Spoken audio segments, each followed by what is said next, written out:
Hello friends, आपके अपने YouTube channel analysis classes में स्वागत है। तो फ्रेंड्स, आज के इस वीडियो में इकोनॉमिक्स ऑनर्स सेमेस्टर 6 का कोर पेपर 14 का एक इम्पॉर्टेंट क्वेश्चन लेकर आए जो आपके एग्जाम की से बहुत ज़्यादा इम्पॉर्टेंट है।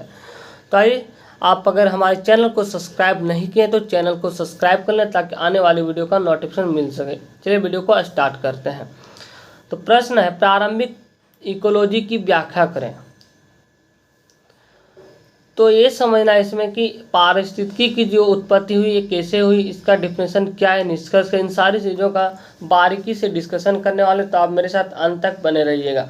चलिए देखते हैं क्या है पारिस्थितिकी, जिसको इंग्लिश में कहा जाता है इकोलॉजी। इकोलॉजी शब्द है जो मूलतः ग्रीक भाषा की ओकस ता लोगस से मिलकर बना है। ओकस का अर्थ है कि घर अथवा निवास या परिस्थान, जिसको हाउस कहा जाता है, तथा लोगस का अर्थ होता है अध्ययन, मतलब घर निवास का अध्ययन ही पारिस्थितिकी कहा जाती है, इकोलॉजी कहा जाता है।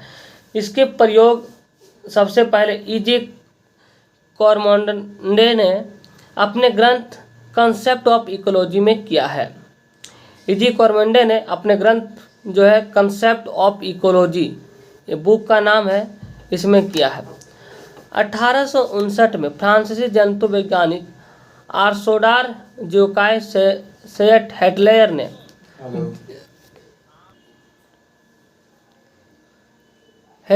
ने जेवास्की इथोलॉजी एवं 1868 में हैंस रिटर ने नामक जर्मन जर्मन प्राणी वैज्ञानिक ने इसके लिए आर्कियोलॉजी शब्द का प्रयोग किया। आपसे प्रश्न पूछा जा सकता है ऑब्जेक्टिव में, आर्कियोलॉजी शब्द का प्रयोग किसने किया? तो आपका आंसर होगा हैंस रिटर ने, जर्मन वैज्ञानिक थे, प्राणी वैज्ञानिक ने इसके लिए आर्कियोलॉजी शब्द का प्रयोग किया। स्पष्ट है कि इकोलॉजी शब्द बहुत अधिक प्राचीन नहीं हुई है।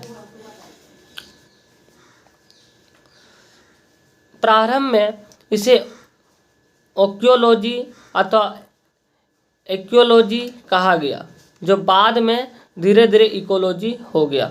इसका प्रयोग वर्ष 140 वर्ष पूर्व में ही हुआ था। विभिन्न विद्वानों ने, इकोनॉमिस्ट ने पारिस्थितिकी को, इकोलॉजी को निम्न प्रकार से परिभाषित करने का प्रयास किया है। समय समय पर बहुत से वैज्ञानिकों ने इकोलॉजी शब्द के बारे में परिभाषित करने का प्रयास किया। तो आइए देखते हैं। पहले विद्वान से जो 1869 में जर्मन पारिस्थितिकी की वेता असंट हैकेल के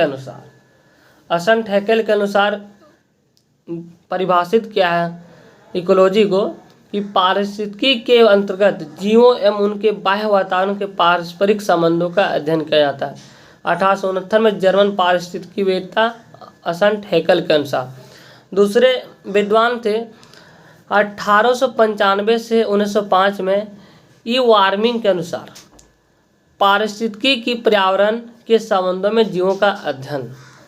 तीसरे जो है इकोनॉमिस्ट थे 1924 में ब्रिटिश जीवशास्त्री C.S. एल्टन ने इकोलॉजी को वैज्ञानिक प्राकृतिक इतिहास कहा।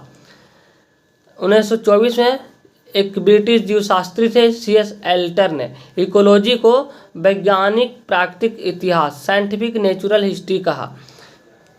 यह विद्वान सभी जीवों के सामाजिक संबंध और आर्थिक स्वरूप के बारे में विशिष्ट कार्य एवं योगदान हेतु प्रसिद्ध था।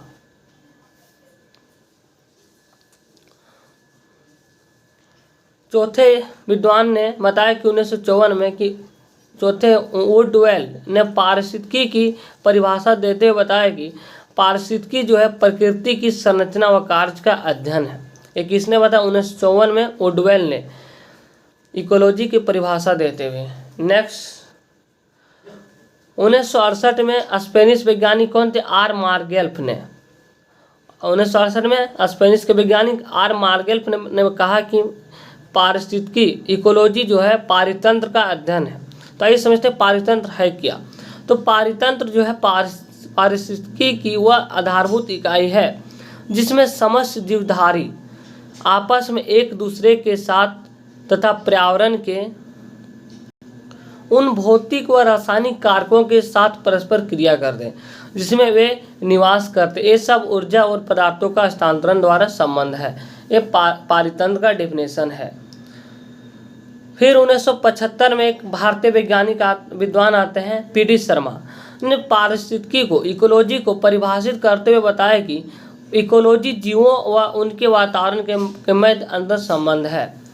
तो बहुत से वैज्ञानिकों ने अलग अलग ढंग से परिभाषित करने का प्रयास किया और परिभाषित किया भी। तो उपयुक्त परिभाषाओं से स्पष्ट है कि पारिस्थितिकी इकोलॉजी समस्त जीवों तथा भौतिक पर्यावरण के मध्य अंतर संबंध एवं विभिन्न जीवों के मध्य पारस्परिक अंतर संबंध के अध्ययन को इकोलॉजी कहा जाता है। तो ये समझते हैं कुछ और इसके बारे में। हिंदी भाषा में इकोलॉजी का पर्यायवाची शब्द पारिस्थितिकी है। इसका व्युत्पत्ति जो संस्कृत भाषा के परि उपसर्ग सफिक्स सहित अर्थात धातु की तन प्रत्यय लगाकर बने शब्द स्थिति से हुई है, जिसका अर्थ है कि जीवों के चारों ओर विद्यमान उन भौतिक दशाओं से है जो जीव पर प्रभाव डालती है एवं स्वयं प्रभावित भी हो। इस प्रकार पारिस्थितिकी शब्द में इकोलॉजी का अर्थ एवं प्रत्यक्षीकरण दोनों है। संक्षेप में पारिस्थितिकी को इकोलॉजी को पर्यावरण जीवशास्त्र इन्वायरमेंटल बायोलॉजी भी कहते हैं। तो आपसे एक ऑब्जेक्टिव पूछा जा सकता है कि इन्वायरमेंटल बायोलॉजी किसे कहा जाता है, तो आपका आंसर होगा पारिस्थितिकी इकोलॉजी को कहा जाता है।